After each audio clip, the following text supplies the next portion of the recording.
ಕಂಡ ಆಸ್ತಿಯನ್ನೆಲ್ಲ ಕಬಳಿಸ್ತಕ್ಕಂಥ ಕಾನೂನನ್ನು ತಂದರೆ ಅದನ್ನು ಸಹಿಸ್ಕೊಂಡು ಸುಮ್ಮನೆ ಇರಲಿಕ್ಕಾಗತ್ತಾ? ಅದಕ್ಕಾಗಿ ಕೇಂದ್ರ ಸರ್ಕಾರ ಸಂವಿಧಾನಬದ್ಧವಾಗಿ ನ್ಯಾಯೋಚಿತ ರೀತಿಯಲ್ಲಿ ತನ್ನ ಪ್ರಣಾಳಿಕೆಯಲ್ಲಿ ಪ್ರಕಟಿಸಿದಂತೆ ವಕ್ಫ್ ತಿದ್ದುಪಡಿ ಬಿಲ್ಲನ್ನು ತಂದಿದೆ. ಮುಂಚೆ ಏನಿತ್ತು? ಪರಮಾಧಿಕಾರ ಕೊಟ್ಟಿತ್ತು. ಪರಮಾಧಿಕಾರವನ್ನು ನಮ್ಮ ಸಂವಿಧಾನ ಯಾರಿಗೂ ಕೊಟ್ಟಿಲ್ಲ.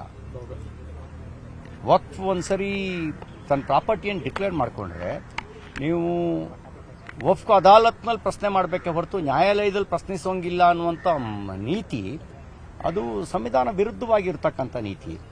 ಹಾಗಾಗಿ ಅಂಥ ಸಂವಿಧಾನ ವಿರೋಧಿ ನೀತಿಯನ್ನು ರಾಜಕೀಯ ಕಾರಣಕ್ಕೆ ಕಾಂಗ್ರೆಸ್ ಪಾರ್ಟಿ ತಂದಿದ್ದೇ ಒಂದು ಅಪರಾಧ. ಅದು ಸಂವಿಧಾನ ವಿರೋಧಿಯಾಗಿರ್ತಕ್ಕಂಥ ಕೃತ್ಯ.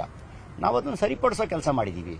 ಕಪ್ಪಾಟ ಕಟ್ಕೊಂಡು ಕಪ್ಪಟ್ಟಿ ಕಟ್ಕೊಂಡು ಓಡಾಡಬೇಕಾಗಿದ್ದ ಜನ ಯಾವಾಗ ಕಾಂಗ್ರೆಸ್ ಈ ಒಂದು ಕರಾಳ ಕಾಯ್ದೆಯನ್ನು ತಂತು ಅವತ್ತೇ ನಾವು ಕಪ್ಪಟ್ಟಿ ಕಟ್ಕೊಂಡು ಓಡಾಡಬೇಕಾಗಿತ್ತು. ಅವತ್ತು ನಾವು ಓಡಾಡಬೇಕಾಗಿದ್ದು ಜನ. ದೇವಸ್ಥಾನದ ಆಸ್ತಿ ಕಬಳಿಸ್ತಾರೆ, ರೈತರ ಆಸ್ತಿ ಕಬಳಿಸ್ತಾರೆ, ಸರ್ಕಾರಿ ಆಸ್ತಿ ಕಬಳಿಸ್ತಾರೆ. ಕೇವಲ ಒಂದು ಆದೇಶದಲ್ಲಿ, ಒಂದು ನೋಟಿಫಿಕೇಶನ್ನಲ್ಲಿ ಅದೊಂದು ಸರಿ ಅಂಥೇಳಿ ಯಾರು ಸಂವಿಧಾನವನ್ನು ಒಪ್ಕೊಳ್ತಾರೆ, ಯಾರು ಬಾಬಾ ಸಾಹೇಬ್ ಅಂಬೇಡ್ಕರ್ ಅವರು ಒಪ್ಕೊಳ್ತಾರೆ, ಯಾರು ಸಮಾನತೆಯ ಪರವಾಗಿದ್ದಾರೆ, ಅವರು ಯಾರೂ ಸ್ವೀಕಾರ ಮಾಡಿಲ್ಲ, ಮಾಡೋದೂ ಇಲ್ಲ. ಅದಕ್ಕೆ ಡಾಕ್ಟರ್ ಬಾಬಾ ಸಾಹೇಬ್ ಅಂಬೇಡ್ಕರ್ ಅವರ ಆಶಯಕ್ಕೆ ತಕ್ಕಂತೆ, ಸಂವಿಧಾನದ ಆಶಯಕ್ಕೆ ತಕ್ಕಂತೆ ಕಂಡವರ ಆಸ್ತಿಯನ್ನು ಕಬಳಿಸುವ ಹಕ್ಕು ನಿಮಗಿಲ್ಲ ಅನ್ನೋದನ್ನು ಸ್ಪಷ್ಟಪಡಿಸೋದಕ್ಕೆ ನಾವು ಈ ಒಂದು ತಿದ್ದುಪಡಿ ಕಾಯ್ದೆ ಅಂತ ತಂದಿದ್ದೇವೆ. ಇದರೊಳಗಡೆ ನ್ಯಾಯಬದ್ಧವಾಗಿರ್ತಕ್ಕಂಥ ಆಸ್ತಿ ಅದು ಉಳಿತದೆ.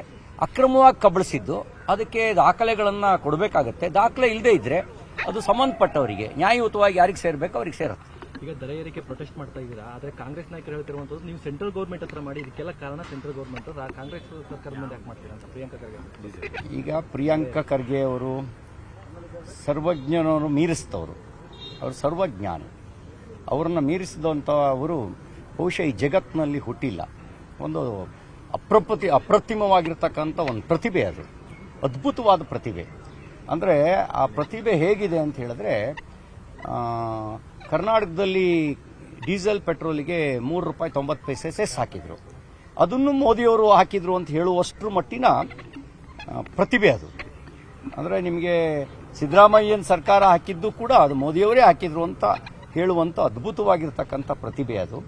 ಆ ಪ್ರತಿಭೆಗೆ ಕೇಳಬೇಕು, ಕರ್ನಾಟಕ ಮತ್ತು ಬೇರೆ ರಾಜ್ಯಗಳಲ್ಲಿ ವಿದ್ಯುತ್ ದರ ಎಷ್ಟಿದೆ, ಪೆಟ್ರೋಲ್ ಡೀಸೆಲ್ ದರ ಎಷ್ಟಿದೆ, ಹಾಲಿನ ದರ ಏರಿಕೆ ಮಾಡಿದ್ದು ಕರ್ನಾಟಕ ಸರ್ಕಾರನ ಕೇಂದ್ರ ಸರ್ಕಾರನ, ಸ್ಟಾಂಪ್ ಡ್ಯೂಟಿಯನ್ನು ಏರಿಕೆ ಮಾಡಿದ್ದು ಕರ್ನಾಟಕ ಸರ್ಕಾರನ ಕೇಂದ್ರ ಸರ್ಕಾರನ, ಸತ್ತವರಿಗೆ ಕೊಡುವ ಡೆತ್ ಸರ್ಟಿಫಿಕೇಟು, ಹುಟ್ಟಿದವರಿಗೆ ಕೊಡುವ ಬರ್ತ್ ಸರ್ಟಿಫಿಕೇಟು ಅದರ ದರವನ್ನು ಏರಿಸಿದ್ದು ಯಾರು? ಮಹಾಜ್ಞಾನಿ ಪ್ರಿಯಾಂಕ್ ಖರ್ಗೆ ಅವರೇ ತಾವು ಬೆಳಕು ಚೆಲ್ಲಿ. ಯಾಕೆಂದರೆ ತಮ್ಮಷ್ಟು ಅದ್ಭುತ ಜ್ಞಾನಿ ಯಾರೂ ಇಲ್ಲ.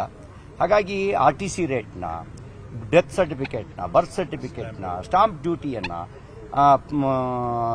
ಆಲ್ಕೋಹಾಲ್ ದರವನ್ನು, ಇದೆಲ್ಲವನ್ನು ಏರಿಸಿದ ಮಹತ್ ಕಾರ್ಯ ಮಾಡಿದಂಥ ಘನಂದಾರಿ ವ್ಯಕ್ತಿ ಯಾರು ಅಂತ ತಾವು ಬೆಳಕು ಚೆಲ್ಲಿ. ಹಾಗೆ ತಾವು ಬೆಳಕು ಚೆಲ್ಲಿದ್ರೆ ಸ್ವಲ್ಪ ಜ್ಞಾನದ ನೆರವು ಪಡೆದು ತಮ್ಮ ಬೆಳಕಿನ ಮೂಲಕ ಸತ್ಯ ಏನು ಅಂತ ತಿಳ್ಕೊಳ್ಳೋಕ್ಕೆ ಬರುತ್ತೆ. ಆದರೆ ಏನು ಮಾಡ್ತೀರಿ? ನಾಲಿಗೆಗೆ ಎಲುಬಿಲ್ಲ. ಆ ಎಲುಬಿಲ್ಲದೆ ಇರೋದ್ರಿಂದ ಆ ನಾಲಿಗೆ ತಾನು ಮಾಡಿದ್ದನ್ನು ಇನ್ನೊಬ್ಬರ ಕಡೆಗೆ ಬೆಟ್ ಮಾಡಿ ತೋರಿಸುತ್ತೆ. ಇವತ್ತಿನ ಪ್ರತಿಭಟನೆ 18 ಜನ ನಮ್ಮ ಶಾಸಕರನ್ನು ಪ್ರಜಾಪ್ರಭುತ್ವಕ್ಕೆ ವಿರುದ್ಧವಾಗಿ 6 ತಿಂಗಳ ಕಾಲ ಸಸ್ಪೆಂಡ್ ಮಾಡಿದ್ದಾರೆ ಮತ್ತು ತನ್ನ ಆದೇಶವನ್ನು ಯಾವುದೇ ಕಲಾಪಗಳಲ್ಲೂ ಅವರು ಪಾಲ್ಗೊಳ್ಳೋಂಗಿಲ್ಲ ಅಂತ ಹೇಳಿ ಸಂವಿಧಾನದ ದತ್ತವಾಗಿ ಪ್ರಜಾಪ್ರಭುತ್ವಕ್ಕೆ ಅನುಗುಣವಾಗಿ ಅವರಿಗಿರುವಂಥ ಹಕ್ಕನ್ನು ಕೂಡ ಕರ್ಟೈಲ್ ಮಾಡುವಂಥ ಕೆಲಸವನ್ನು ಕಾಂಗ್ರೆಸ್ ಸರ್ಕಾರ ಸಭಾಧ್ಯಕ್ಷರ ಮೂಲಕ ಮಾಡಿಸಿದೆ. ಇದು ಲೋಕತಂತ್ರ ವಿರೋಧಿಯಾಗಿರ್ತಕ್ಕಂಥ ಕೃತ್ಯ. ಇದೊಂದು ರೀತಿಯಲ್ಲಿ ಅಘೋಷಿತ ತುರ್ತು ಪರಿಸ್ಥಿತಿಯ ಕಾಲವನ್ನು ತೋರಿಸುತ್ತೆ.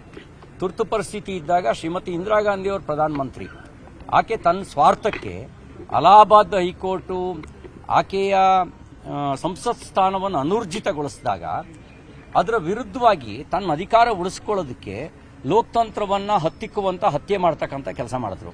ಆ ಸಂದರ್ಭದಲ್ಲಿ ವಿರೋಧಿ ನಾಯಕರುಗಳನ್ನೆಲ್ಲ ಜೈಲಿಗೆ ಕಳಿಸಿ ತಾನು ಸರ್ವಾಧಿಕಾರಿಯಾಗಿ ಮೆರೆಯುವ ಕೆಲಸ ಮಾಡಿದ್ರು. ಈಗ ಅಂಥದೇ ಒಂದು ಕರಾಳವಾಗಿರ್ತಕ್ಕಂಥ ನಿರ್ಣಯದ ಮೂಲಕ ತುರ್ತು ಪರಿಸ್ಥಿತಿಯ ಪುನರಾವರ್ತನೆ ಮಾಡಲಿಕ್ಕೆ ಕಾಂಗ್ರೆಸ್ ಸರ್ಕಾರ ಹೊರಟಿದೆ. ಅದಕ್ಕಾಗಿ ನಾವು 18 ಶಾಸಕರ ಜೊತೆಗಿದ್ದೇವೆ.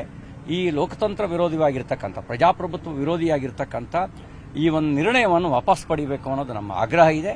ಅದಕ್ಕಾಗಿಯೇ ನಾವು ಯಾವುದೇ ಶಾಸಕರು, ಭಾಜಪದ ಶಾಸಕರು ಯಾವುದೇ ಸಮಿತಿಯಲ್ಲಿ ನಾವು ಚಟುವಟಿಕೆಗಳಲ್ಲಿ ಪಾಲ್ಗೊಳ್ತಾ ಇಲ್ಲ. ವಿಧಾನಸಭೆ ಮತ್ತು ವಿಧಾನ ಪರಿಷತ್ನ ಇಬ್ಬರೂ ಶಾಸಕರು ನಾವು ಪಾಲ್ಗೊಳ್ತಾ ಇಲ್ಲ. ಹಾಗೆಯೇ ಇವತ್ತು ನಮ್ಮ 18 ಶಾಸಕರಿಗೆ ನೈತಿಕ ಬೆಂಬಲ ಕೊಡೋ ದೃಷ್ಟಿಯಿಂದ ನಾವು ಈ ನಿರ್ಣಯವನ್ನು ವಾಪಸ್ ತಗೊಳ್ಬೇಕು. ನೀವು ತಗೊಳ್ತಕ್ಕಂಥ ನಿರ್ಣಯ ಅದು ಪ್ರಜಾಪ್ರಭುತ್ವ ವಿರುದ್ಧವಾಗಿರ್ತಕ್ಕಂಥದ್ದು ಅನ್ನೋದನ್ನ ತೋರಿಸೋದಕ್ಕೆ ನಾವು ಈ ಪ್ರತಿಭಟನೆ ಮಾಡ್ತಾ ಇದ್ದೀವಿ.